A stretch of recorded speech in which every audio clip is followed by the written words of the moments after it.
En los desiertos escarpados de Utah, donde los paisajes antiguos susurran historias de la historia de la Tierra, un descubrimiento asombroso ha desconcertado a arqueólogos y geólogos por igual. Imagina tropezar con una cantera colosal enterrada bajo capas de tiempo, cuyos secretos esperan pacientemente ser desenterrados. Esta no es una cantera cualquiera, es una maravilla prehistórica que data de una época mucho antes de que las civilizaciones caminaran por estas tierras. ¿Qué tesoros están ocultos en sus profundidades, ofreciendo una mirada a una era perdida en las arenas del tiempo? Bienvenidos a lo nunca contado. Únete a nosotros mientras profundizamos en el misterio de una mega cantera preinundación inesperadamente descubierta en Utah que sorprendió al mundo entero.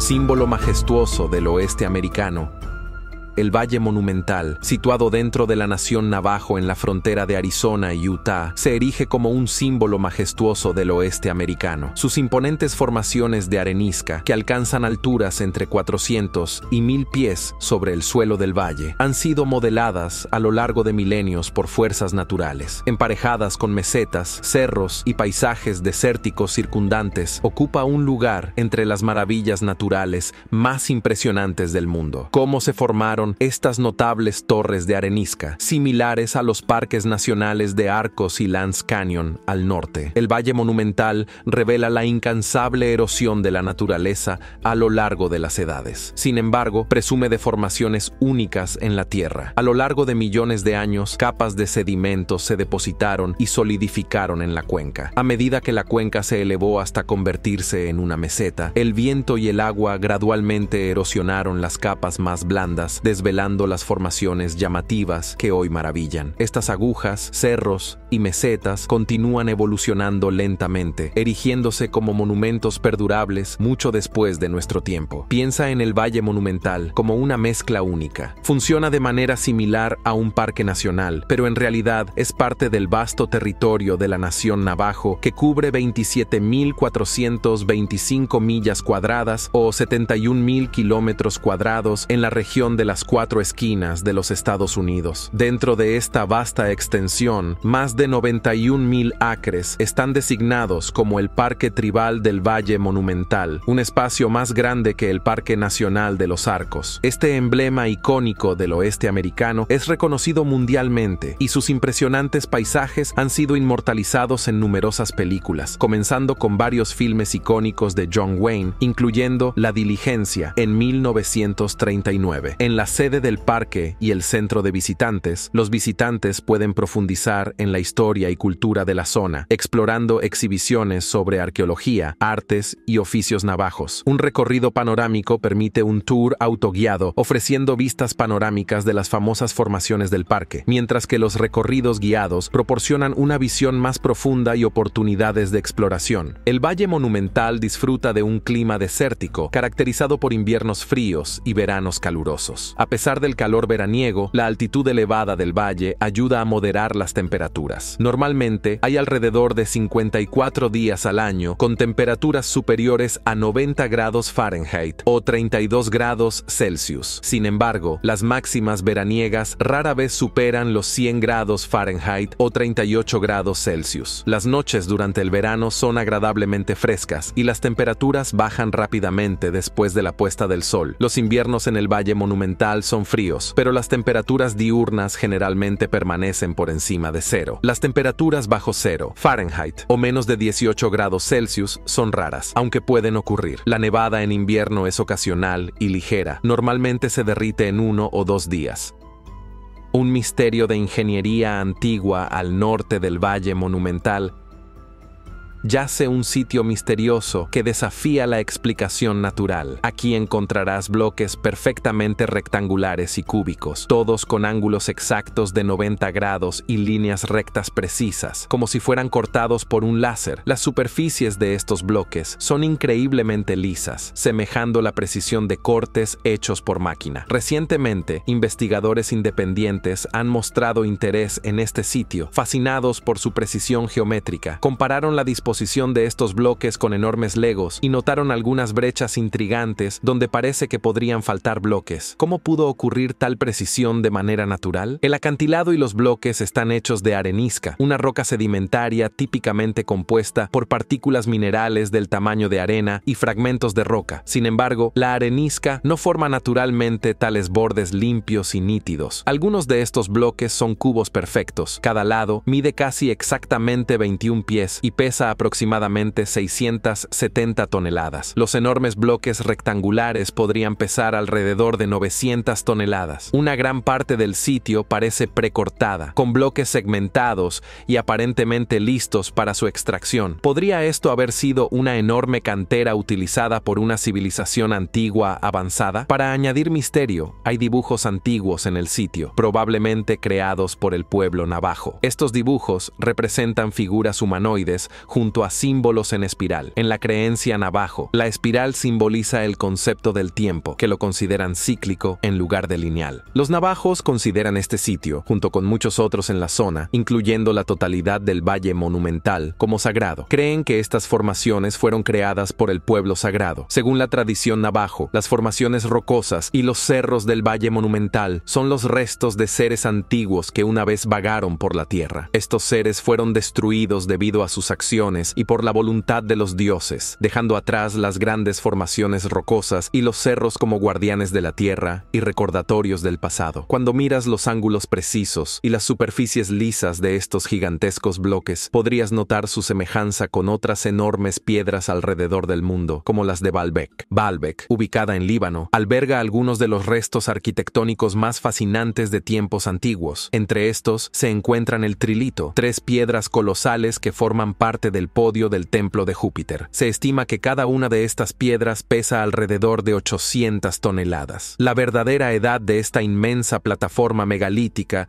sigue siendo un misterio para los arqueólogos. Aunque muchos creen que tiene al menos 9000 años, este complejo antiguo sigue intrigando a expertos y profanos por igual debido a su tamaño impresionante y la ingeniería impresionante requerida para construirlo. Desentrañando la precisión de la naturaleza, las antiguas civilizaciones de los fenicios, griegos y romanos construyeron sus impresionantes templos y estructuras sobre las sólidas bases de Baalbek. Sin embargo, ninguna de sus hazañas se acerca a la escala monumental y la destreza de ingeniería mostrada por las piedras de Baalbek. Estos enormes bloques, cortados con notable precisión y colocados con perfecta exactitud, encajan perfectamente. Las técnicas utilizadas para transportar y ensamblar estas enormes piedras siguen siendo un misterio para los historiadores e ingenieros. A pesar de los estudios exhaustivos, los expertos modernos no han podido determinar cómo los antiguos constructores, con su tecnología limitada, lograron mover y posicionar piedras que pesaban cientos e incluso miles de toneladas. Con tal precisión abundan las teorías, que van desde el uso de herramientas simples y pura mano de obra hasta métodos más avanzados, aunque no documentados, que incluyen palancas, rampas e incluso tecnologías perdidas. Junto a estas piedras se encuentra un bloque aún más grande conocido como la Piedra de la Mujer Embarazada. Descansando en una cantera cercana, se estima que esta gigantesca piedra pesa alrededor de 1000 toneladas. Muchos creen que solo una civilización antigua avanzada equipada con tecnología o conocimientos perdidos podría haber logrado tal hazaña. De manera asombrosa, incluso con nuestra maquinaria moderna y tecnología, sería imposible levantar estas enormes piedras en Baalbek, mucho menos apilarlas. Aunque está claro que las piedras de Baalbek fueron hechas por el hombre, el origen de los bloques de piedra navajos sigue siendo incierto. Todavía existe la posibilidad de que estas formaciones sean naturales. Aunque la naturaleza típicamente no moldea la arenisca en bloques tan precisos, los procesos naturales a veces pueden resultar en formaciones con forma de bloque. Inicialmente, la arena se acumula en capas a través de sedimentación en cuencas o áreas bajas, compactándose a medida que más sedimento se deposita encima. A lo largo de millones de años, esta arena se transforma en roca sólida a través de la litificación, un proceso donde minerales como el cuarzo o la calcita llenan los espacios entre los granos de arena, uniéndolos. A medida que las fuerzas tectónicas remodelan la corteza terrestre, estas capas de arenisca pueden elevarse y exponerse a los elementos. Cuando se exponen, la arenisca sufre meteorización y erosión debido al viento, la lluvia, el agua, las fluctuaciones fluctuaciones de temperatura y la actividad biológica. Estas fuerzas naturales pueden esculpir la arenisca en formas distintivas, incluidas formaciones en forma de bloque, especialmente a lo largo de líneas naturales de debilidad, como juntas y planos de estratificación. Cuando nos adentramos en las maravillas naturales de nuestro planeta, descubrimos muchas obras maestras geológicas que reflejan la precisión de la artesanía humana, mostrando la geometría perfecta. Una de estas maravillas es el Causeway del Gigante en Irlanda del Norte. Este extraordinario paisaje presenta alrededor de 40.000 columnas de basalto entrelazadas, mayormente hexagonales, que descienden como escaleras hacia el Mar del Norte. Formadas hace aproximadamente de 50 a 60 millones de años durante una intensa actividad volcánica, el enfriamiento rápido de la lava al entrar en contacto con el mar causó que la superficie se contrajera y se fracturara en estas sorprendentes formas columnadas. La uniformidad y orden de estas columnas recuerdan a una escultura meticulosamente elaborada. Al otro lado del Atlántico, en California, el Monumento Nacional del Post-Pile del Diablo presenta un espectáculo similar. Aquí, columnas de basalto se elevan majestuosas, formando una estructura simétrica similar a un órgano. Este fenómeno natural ocurrió cuando un flujo de lava se enfrió y se contrajo, resultando en las columnas de múltiples caras. La casi perfecta uniformidad de estas columnas, algunas que se elevan a más de 60 pies de altura, es un ejemplo impresionante de la precisión geométrica de la naturaleza. Las cascadas Svartifos o cascadas negras en Islandia son otra maravilla de la arquitectura natural, rodeadas de oscuras columnas de basalto que contrastan fuertemente con el agua blanca que cae. Las cascadas negras han inspirado creaciones humanas con su striking geometría. Estas columnas de basalto se formaron dentro de un flujo de lava que se enfrió lentamente, fracturándose en patrones hexagonales. En Escocia, la isla de Staffa alberga la cueva de Fingal, famosa por sus columnas de basalto formadas naturalmente. Al igual que el Causeway del Gigante, las columnas de Staffa fueron modeladas por lava volcánica enfriada, creando una estructura similar a una catedral que cautiva a los visitantes. En el corazón de Europa, Panska Skala o la Roca del Señor, en la República Checa, presenta otra intrigante formación geológica, a menudo llamada los tuberías de órgano. Este sitio consiste en un grupo de columnas de basalto que se elevan verticalmente desde el suelo, reflejando armoniosamente las tuberías de un gran órgano. Todos estos sitios ilustran las diversas y fascinantes formas en las que las fuerzas naturales esculpen nuestro mundo. Sin embargo, es intrigante notar la ausencia de formaciones exactamente iguales a las de la nación Navajo, donde la precisión de los bloques de piedra natural parece casi demasiado exacta como para ser simplemente obra de la naturaleza. Esta unicidad puede despertar curiosidad y escepticismo sobre los orígenes estrictamente naturales de tales formaciones exactas, invitándonos a reflexionar sobre las fuerzas y condiciones que podrían haber contribuido a su creación. Vistas majestuosas y maravillas geológicas en y alrededor de Monument Valley. Numerosos puntos de vista distintivos ofrecen vistas impresionantes. Entre ellos se encuentran las colinas de los Mitten, conocidas famosas como los Mitones. Estas dos formaciones colosales, situadas en el noreste del condado de Navajo, Arizona, presentan una striking semejanza a unos guantes gigantes cuando se ven desde el sur, con sus pulgares mirando hacia adentro. Aproximadamente a 0.6 millas de la línea fronteriza entre Arizona y Utah, el Mitón oeste se extiende 1 milla y 1/10 al noreste desde la sede del parque, elevándose a una altitud de 6.176 pies. El Mitón oeste es ligeramente más bajo que su contraparte, el Mitón este, que alcanza los 6.226 pies de altura, junto con el Butte Merrick, ubicado a unas 2/3 partes de 1 milla al sur, y la Mesa Sentinel al noroeste. Los mitones forman una disposición triangular dentro del paisaje, durante finales de marzo y mediados de septiembre. Un breve fenómeno conocido como la sombra del mitón ocurre al atardecer cuando la sombra del mitón oeste se proyecta sobre el mitón este. Geológicamente, los buttes consisten en 3 rocas principales: roca orgánica, esquisto en la base, arenisca diseli en el medio y la formación Monkopi, coronada con conglomerado Shinnerump. Otra característica prominente en Monument Valley comparte una historia geológica similar a los mitones y es parte del parque tribal Navajo Monument Valley, nombrado en honor a Jack Merrick, un minero de plata que encontró encontró su destino a manos de los nativos americanos en 1880, este butte contribuye al paisaje icónico que atrae a visitantes de todo el mundo. La vista desde la mesa de Hunt es incomparable en Monument Valley, accesible solo a través de visitas guiadas autorizadas. Llegar a la mesa de Hunt implica un recorrido todoterreno de 2 horas por su lado menos transitado. El terreno es tan accidentado que es recomendable dejar que el vehículo del guía resista los baches en lugar de arriesgar el suyo propio. Ascender a la mesa de Hunt es verdaderamente una aventura en sí misma, pero el esfuerzo se recompensa con vistas impresionantes una vez que llegas a la cima. Para presenciar el fascinante amanecer o atardecer desde este punto de vista, necesitarás organizar un viaje de camping nocturno con un servicio de guía local. Alternativamente, con arreglos especiales, podrías convencer a un guía de navegar por la desafiante ruta todoterreno en la oscuridad antes del amanecer o después del atardecer. Mientras que en la cima de la mesa de Hunt, poco más se puede hacer más que maravillarse con el paisaje, capturar el impresionante amanecer o atardecer en cámara y disfrutar el momento con tus compañeros. Para los excursionistas más aventureros, también es posible caminar desde el suelo de Monument Valley hasta la cima de la mesa de Hunt, escalando un ascenso de 1200 pies. Sin embargo,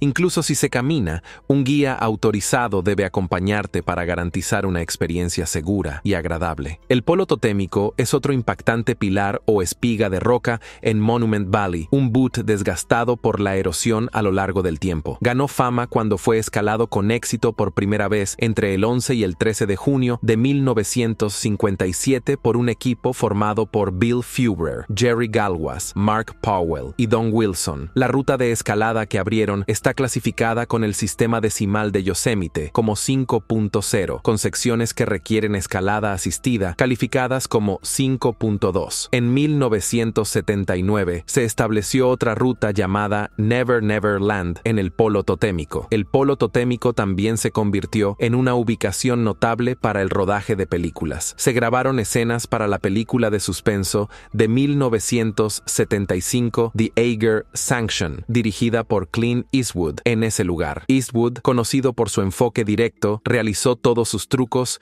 durante las secuencias de escalada de la película. Ron Hogan, un autor, destacó la participación de Eastwood, señalando que su equipo accedió a despejar el costado de la montaña de todos los pitones dejados de expediciones de escalada anteriores para obtener permiso para filmar en Monument Valley. Legado cultural en Monument Valley. La nación navajo venera Monument Valley como un lugar sagrado dentro de su reserva donde prosperan sus tradiciones ancestrales y su identidad cultural. El pueblo navajo, conocido como Dene en su lengua, tiene una rica herencia arraigada en el suroeste de Estados Unidos. Históricamente, son descendientes de los pueblos atabascanos del sur que migraron hacia el sur desde el norte subártico de América del Norte hace aproximadamente 1000 años. Posiblemente influenciados por eventos volcánicos en Alaska, esta migración los llevó a través de las montañas rocosas hasta su tierra natal actual. Originalmente cazadores y recolectores, los navajo adoptaron más tarde técnicas agrícolas de las comunidades pueblo vecinas, cultivando los tradicionales cultivos de las tres hermanas: maíz, frijoles y calabazas. También adoptaron la ganadería de ovejas y cabras, introducida por los españoles, lo que se convirtió en un pilar de su economía y prácticas culturales. Las ovejas proporcionaban carne y lana para tejer y servían como una forma de moneda y estatus dentro de la sociedad navajo. Las mujeres navajo desempeñaron un papel crucial en la vida económica y cultural de la comunidad al hilar y tejer la lana en mantas y ropa con diseños intrincados. Altamente valorado por su expresión artística y comercializado ampliamente, este oficio no solo sustentaba a las familias, sino que también se convirtió en una fuente de orgullo y tradición, simbolizando la resiliencia y adaptabilidad del pueblo navajo a lo largo de las generaciones. Según la historia oral, el pueblo navajo tiene una relación de larga data con las comunidades pueblo, marcada por la disposición a compartir ideas y variaciones lingüísticas. Los registros históricos de la era española a mediados del siglo XVI describen un robusto intercambio comercial entre los navajo y los grupos pueblo. Los pueblo intercambiaban maíz y productos de algodón tejidos con los navajo a cambio de carne de bisonte, pieles y piedras, que eran producidas productos esenciales para ambos grupos. Antes de 1600, los relatos españoles se referían a los navajo como apaches o quechos. Fue el fray Jerónimo de Zárate Salmerón, en la década de 1620, quien usó por primera vez apache de navajo para describir a las personas en la región del Valle de Chama. El término navajo se originó del idioma tewa, que significa gran área de tierras cultivadas, reflejando las prácticas agrícolas de los navajo. Para la década de 1640, los españoles comenzaron a usar navajo para referirse específicamente al pueblo dine. Durante la década de 1670, los informes españoles ubicaron a los dine en Dineta, aproximadamente a 60 millas al oeste del valle del río Chama. En el siglo XVIII, las expediciones militares españolas atacaron los asentamientos navajo en áreas como el Monte Taylor y las montañas Chusca, ya que las tensiones ocasionalmente se convertían en conflictos. A pesar de los enfrentamientos periódicos, las comunidades navajo, españolas y hopi participaron en el comercio y formaron alianzas para defenderse contra enemigos comunes como las bandas apache y comanche. La expedición del gobernador Chacón en 1800 a las montañas Tunicha vio a los líderes navajo buscando la paz, lo que se logró temporalmente hasta que estallaron grandes conflictos nuevamente en 1804 y 1805. Estos ciclos de pacificación, asaltos ocasionales y comercio continuo persistieron entre los navajo, españoles, apaches, comanches y hopi hasta la llegada de los estadounidenses, lo que marcó un cambio significativo en la dinámica y relaciones de la región. Sabiduría espiritual y mitos antiguos.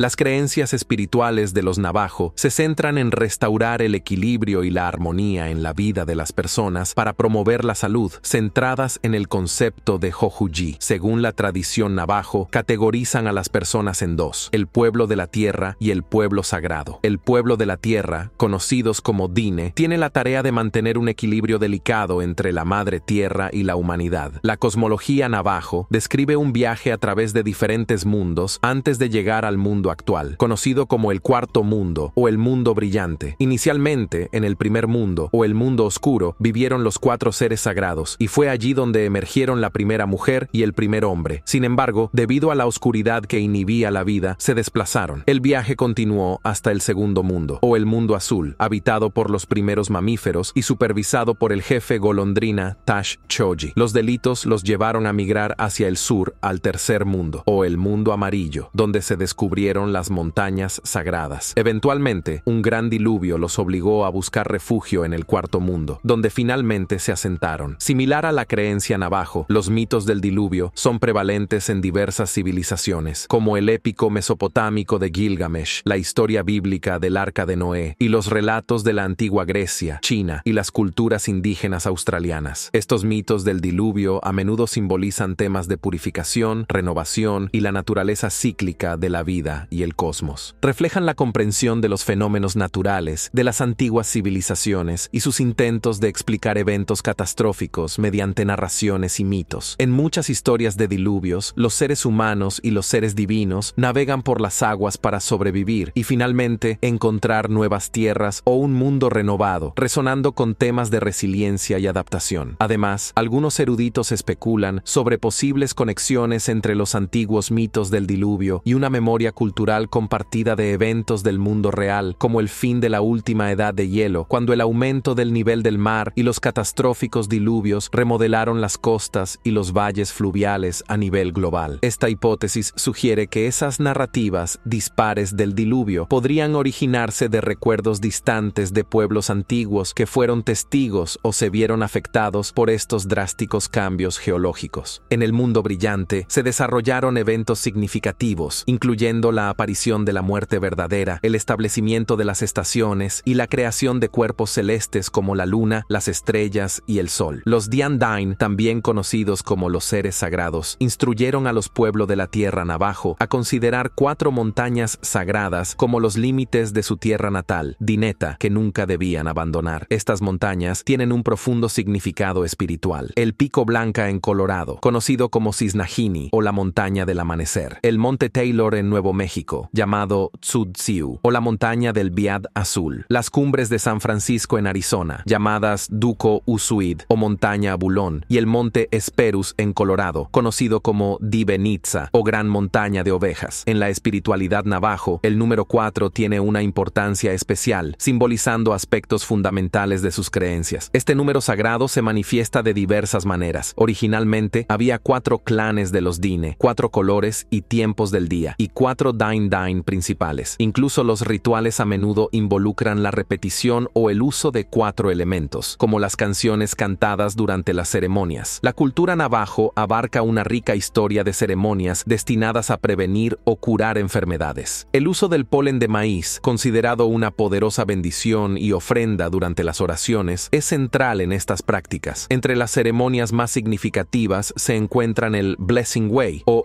Hoyo Oji y el Enemy Way o Ana Inda'a. El Blessing Way se centra en fomentar la paz, la armonía y las energías positivas dentro de la comunidad navajo, mientras que el Enemy Way aborda influencias externas que interrumpen la armonía. Las ceremonias de sanación espiritual están profundamente arraigadas en las historias y mitos tradicionales navajo. Un ejemplo notable es la ceremonia de Night Chant, que abarca varios días e involucra hasta 24 danzantes adornados con máscaras de cuero de venado que representan deidades específicas. Cada día del Night Chant está marcado por intrincadas pinturas en arena creadas para invocar seres espirituales y facilitar la sanación a través de oraciones. Estas ceremonias no solo tienen fines terapéuticos, sino que también mantienen la identidad cultural navajo y la resiliencia espiritual, reforzando su profunda conexión con los mundos natural y espiritual que los rodean.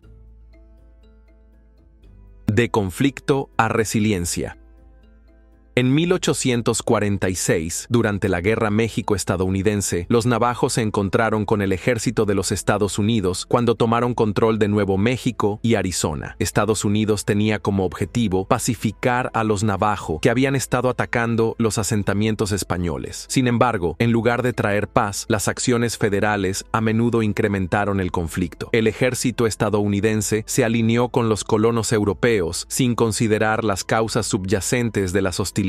Cuando el líder navajo Narbona se enteró de los estadounidenses, envió cautelosamente un pequeño grupo, incluidos ancianos, para observarlos cerca de Santa Fe. Convencido de la fuerza de los estadounidenses, Narbona decidió que era prudente establecer relaciones. En 1846, Charles Bent, un comisionado indio, describió a los navajo como industriosos e inteligentes, cultivando cultivos y frutas para su sustento. En noviembre de 1846, los líderes navajo Narbona Sarilla y José Largo se reunieron con los 300 soldados ineficaces del coronel Alexander Doniphan bajo el capitán John Reed en Bear Springs, negociando un tratado de paz. Sin embargo, el tratado no representó a todas las bandas navajo, lo que llevó a malentendidos con los estadounidenses. Este tratado de Bear Springs nunca fue ratificado por el Senado. Posteriormente, en 1848, varios líderes navajo firmaron el Tratado de Nuevo México, que fue rápidamente roto. Al año siguiente, en 1849, se firmó un nuevo tratado en Canyon de Chelly. El tratado permitía la construcción de fuertes y puestos comerciales en tierras navajo, con promesas de una ayuda significativa y medidas humanas por parte de Estados Unidos. Sin embargo, las tensiones estallaron poco después cuando una disputa por un caballo robado escaló hacia la violencia. El ejército de los Estados Unidos disparó un cañón contra los navajo, lo que resultó en la muerte de alrededor de 20 navajo y varios heridos. Entre ellos se encontraba el venerado jefe Narbona, quien fue mortalmente herido, pero logró regresar a su hogar para despedirse de su familia. Narbona, ampliamente respetado entre los navajo, había buscado sinceramente la paz con Estados Unidos en 1849, cuando 4 chamanes navajo emprendieron un viaje sagrado hacia Toyagli, el lugar de encuentro de las aguas, para buscar orientación devoción de los seres sagrados a través de marcas en la arena. Estas marcas sugerían un viaje lejano y predecían numerosos entierros simultáneamente. El profeta navajo ciego Bina Utin también profetizó eventos similares. A medida que los asentamientos estadounidenses se expandían en Nuevo México, encontraron resistencia de los apache mezcalero y los navajo, quienes luchaban por preservar sus tierras ancestrales y su forma de vida. En respuesta, el ejército de los Estados Unidos construyó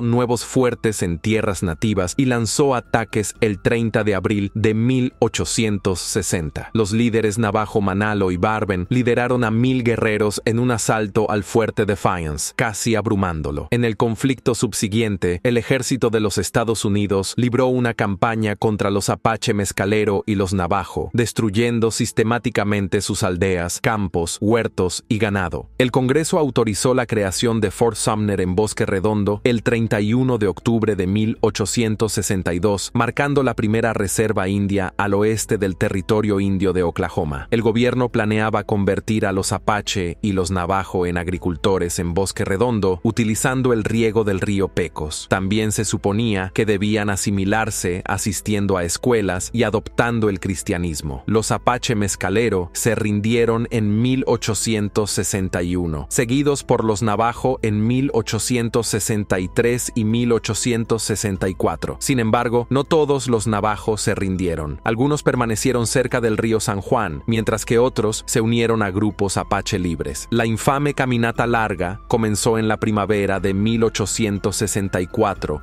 cuando el ejército obligó a aproximadamente 9000 navajo, hombres, mujeres y niños, a marchar más de 300 millas hasta Fort Sumner, Nuevo México, para su internamiento en Bosque Redondo. Esta reubicación resultó desastrosa, ya que el gobierno no proporcionó suficiente agua, leña, comida y ganado. Fracasos en los cultivos y enfermedades fueron rampantes, y hubo frecuentes incursiones por otras tribus y colonos. También ocurrieron pequeños enfrentamientos con el ejército durante el duro viaje invernal que duró casi 2 meses. Alrededor de 200 navajo murieron por la exposición y el hambre, con más pereciendo después de llegar a la desolada reserva. La marcha misma tomó 18 agotadores días. Esta marcha forzada, liderada por Kit Carson, se conoció entre los navajo como la Caminata Larga. En 1868 se negoció el Tratado de Bosque Redondo entre los líderes navajo y el gobierno federal, permitiendo que los navajo regresaran a una reserva en una porción de su tierra ancestral. Al regresar, los navajo se encontraron hambrientos y empobrecidos a pesar de sus esfuerzos por recuperar sus tierras a lo largo de la frontera de Arizona y Nuevo México. Desafortunadamente, su territorio se redujo significativamente en comparación con lo que habían ocupado previamente antes de la reubicación forzada en Bosque Redondo. Los navajo fueron una de las pocas tribus permitidas a regresar a su tierra natal. El gobierno de Estados Unidos les proporcionó raciones y ovejas, y a lo largo de los años siguientes, los navajo incrementaron significativamente el número de su ganado. Según los términos del tratado, los navajo podían salir de la reserva para comerciar, pero solo con la autorización de las autoridades militares o de la gente indio local. Este acuerdo les permitió una libertad limitada de movimiento para fines económicos. ¿Cómo crees que se extrajeron las piedras en Monument Valley? Déjanos saber tu opinión en los comentarios abajo, darle like y suscribirte para ver más contenido así. Y no lo olvides, nosotros somos lo nunca contado.